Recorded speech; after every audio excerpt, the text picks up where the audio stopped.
Hi, welcome to another City Council recap. This recap is for the meeting of last night, February 10th. Council had a fairly active agenda and went over a variety of things. The first items involve our police department.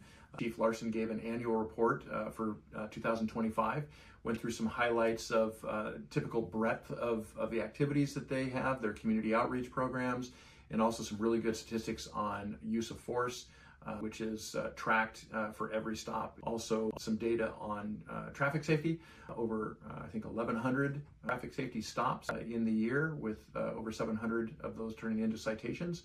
I think that's a real strong emphasis of the department based on community safety. Another police department item was more administrative and routine. Each year, City Council needs to adopt an updated criminal code that provides our police department with the ability to cite into our municipal court. And that happens each year in January and February.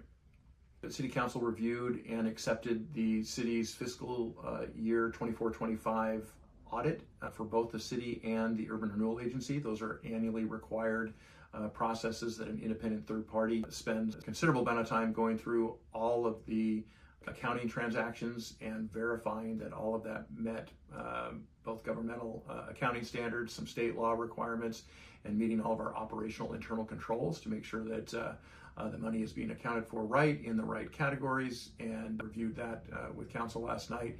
And the audits were defined as clean audits with no corrections, no non-compliance to report. So we feel really good about having that audit done on time and on schedule for both council and the community to see exactly the condition of our finances. Council also had a final review and adoption of the city's capital improvements plan.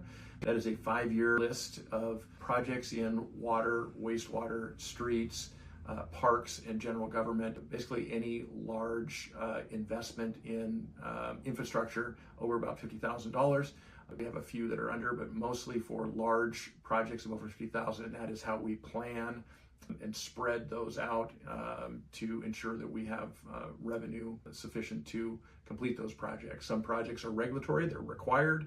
Some address long-term growth. Some address just infrastructure replacement for aged infrastructure, water lines of that sort. And the total package provides us a good idea of planning about how we schedule and how we fund those projects. Another annual item, adoption of a council framework.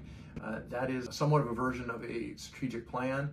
It really covers the goals and objectives of council and provides the city staff with a work plan and a prioritization of what the important topics for the year. And typically they roll over. They're more than a year. Each year in the retreat, we go over that framework document in depth and update and reprioritize or reaffirm the prioritization. The final item, as every month, is a city administration report. It has a lot of odds and ends of kind of work activity of all the departments. Also a discussion with council and development of a outreach document for the upcoming council consideration of a public safety support fee. That has been talked about for well over a year with the revenue options subcommittee. They provided a report in December to the full council. The full council has talked about that in depth in January, and it will be formally on an agenda in the March meeting to consider an ordinance that allows then a fee to be assessed that would help support the budget for the Coburg Police Department and municipal courts. So much more to come on that. City webpage will be developed dedicated to that topic, and that will be on the agendas for council in March and April. That's it for the February meeting recap, and council has a work session in February and then a next business meeting on March 10th. Thank you.